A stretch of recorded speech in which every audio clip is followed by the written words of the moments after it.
Hello everyone, this is Peter Lee again, and welcome to another episode of News Plus brought to you from Plus Agency. This is a channel that's going to summarize what has happened in Sydney real estate market in the past 7 days. If you're interested in this type of content, please make sure to subscribe to our channel. Forward to your friends who may also like it.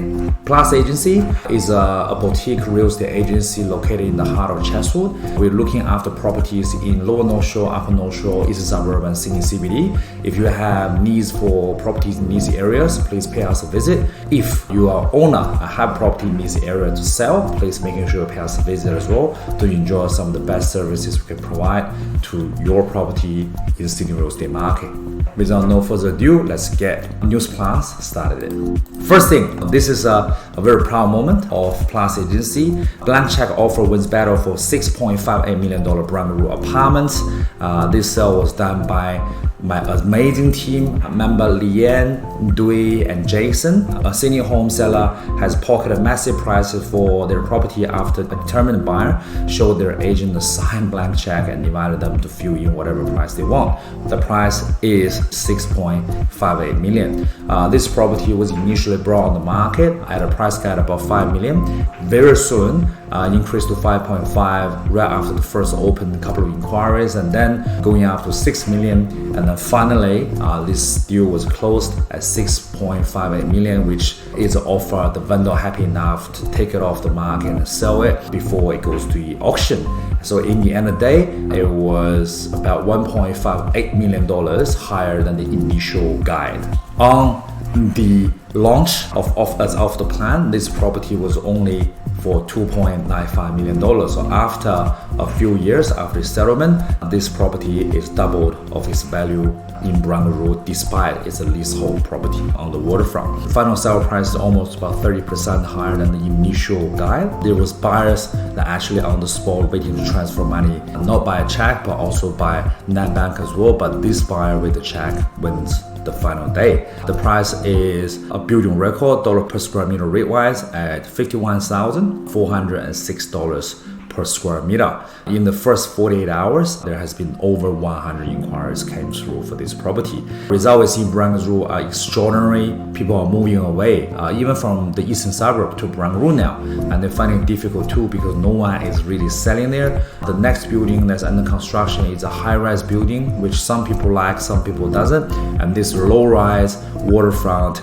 is definitely immune to the current market slowdown. The last one that was sold in the building is $8.5 million, which is higher. However, the internal space is $185. So in terms of dollar per square meter rate wise, this is still the 601, which we recently sold, is still the highest dollar per square meter rate. Next one, Point Pepper.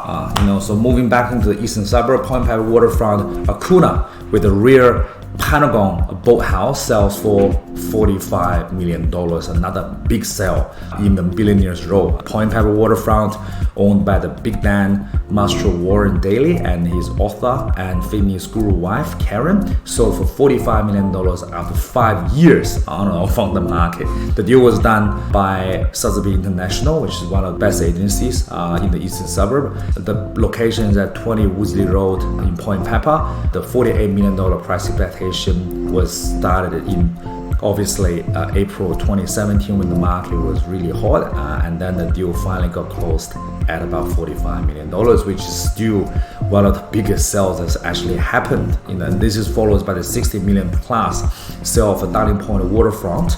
The property itself is actually not new. I think what wins the end of the day is really just the view. The property itself is very 1980s, if not even older.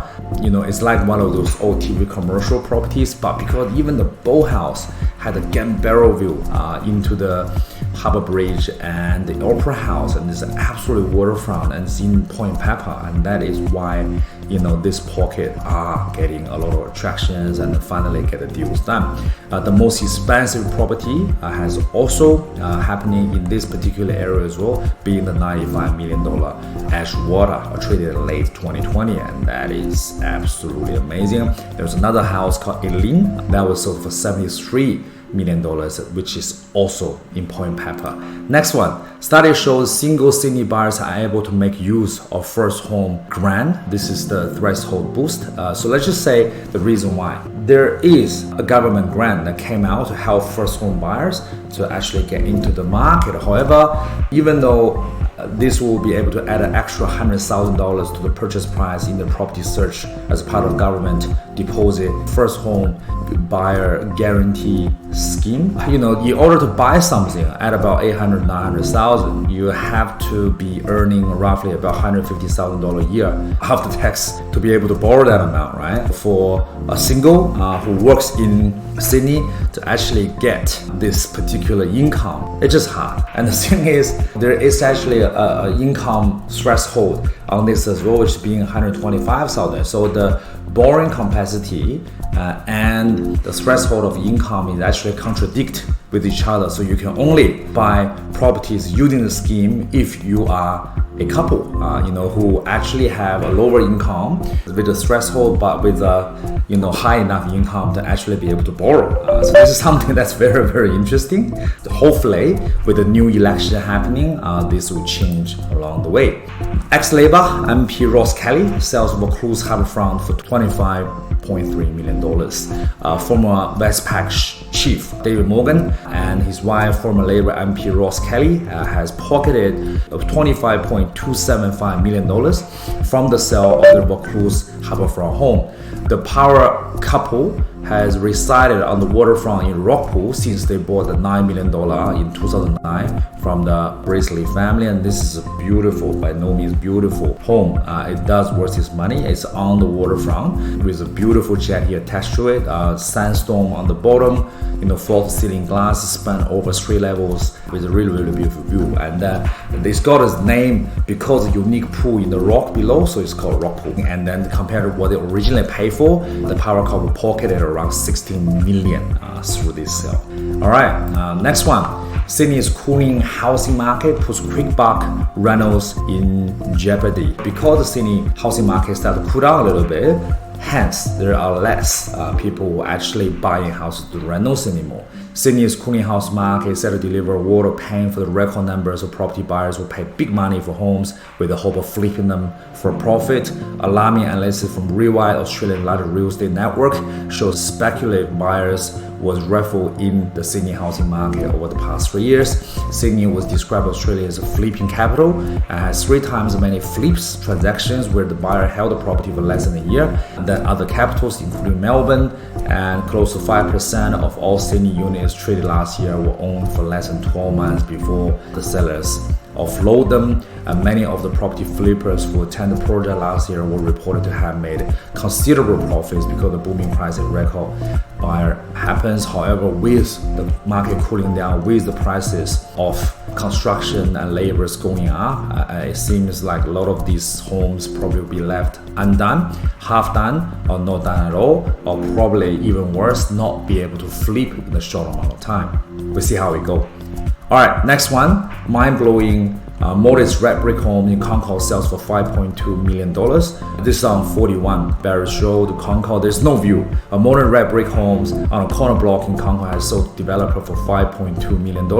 Just talking about flip, now we have a developer paying big prices. So, Sydney is very contradictory. There's no one consistent thing in the real estate market. It's really based on the opportunity, the location, and the value that people see in them. There were 9 bidders competing in the 860 square meter block on Barrangaroo Road at the auction for a few days before the Easter weekend. All of the registered parties were reported to be developers with plans to subdivide the block and replace the original home with 2 dwellings. And auctioneer from Cooley Auctions said the prices represent land value only. He added the high prices was a surprise considering recent rises in building costs and had made it harder for developers to make profit on the new projects. However, this just still happen. Looks like they are still going out there, and then the properties are still being selling. Sydney market, even though in the short term with the elections and everything, if you watch the News Plus before, that that market is actually slowing down at the moment. A lot of people say it's on ice, but obviously in the long run, there are still really good values and really good money to be made in this market. Next one, tenants to be hit for higher rents as Sydney housing shortage worsens. This is not a news anymore. The rent are increasing dramatically. The house rent has increased to 19.1, which is about 20%. Over the past year, unit rents have jumped about 10.8%, which is about 11%. Generally, some homes are reported to be $100 a week higher than they were advertised last year. There are a lot of people going to open homes. The vacancy rate is dropping. So it looks like the market is turned around into a normal market, which is the rental market again. But of course, the rent really dropped heavily during the COVID lockdown. When it happens, people have uncertainties, people moving to houses, shifting around, and the renters has been enjoying the time of their life, with cheap rent everywhere. However, that party is now over. We think that with rent going back to normal, the prices will become more stable or even go just a little bit higher than what it was before, and we'll see how the market reacts after this whole thing is finalized. Last one, Sydney real estate suburbs where the house prices saw 600,000 in about 3 months' time, and this is a big jump. Report has reviewed just how much house prices in some Sydney suburbs went up before signing of a slowdown appeared. The property boom closed with a bang in the northern beaches and the eastern suburbs, with house prices in many suburbs surging more than $500,000 in the 3 months to Christmas. House buildings price predictor index for autumn listed 10 suburbs where the value surged for more than $300,000 in the last quarter of 2021. And that represents an increase of up to about 23.6%, meaning it will take a considerable downturn for although to the gains of even the final 3 months of Sydney's golden years of the property. Beverly Hills, this suburb has a strong staggering $650,000 increase in its median house prices from $6.7 million to $7.35 million. Coloroy on the northern beaches was close behind with a $645,000 increase from $2.735 million to $3.38 million. That's the median prices. This 23.6% jump was the highest percentage based on the increase recorded. Bronte median house prices also has swollen $620,000 from $4.43 million to $5.05 million, while values in Fairlight, Freshwaters, and Northbound all went up by about $500,000. Redfern was the only in the city suburb area make the least after its median price went up by $300,000 from $1.55 to $1.85 million. Redfern, it was like the underdog area. The price was never as high as the others, but looks like the shortage of the market and the hot of the Australian property are really pushing buyers to buy wherever they can get their hands on. So this is extraordinary market result. Looks like some areas are not slowing. Like I always said, the Sydney market has always been very contradictory with the overall numbers. There are certain pockets that's really got good capital gain, and if you're an investor, I think you can always trust the Sydney real estate market. All right, thank you so much for tuning in to this week's News Plus brought to you from Plus Agency. If you have any questions, please feel free to contact us. We're looking forward to see you at 418 Victoria Avenue in Chatswood, and this is Peter Lee. We'll see you next week. Bye.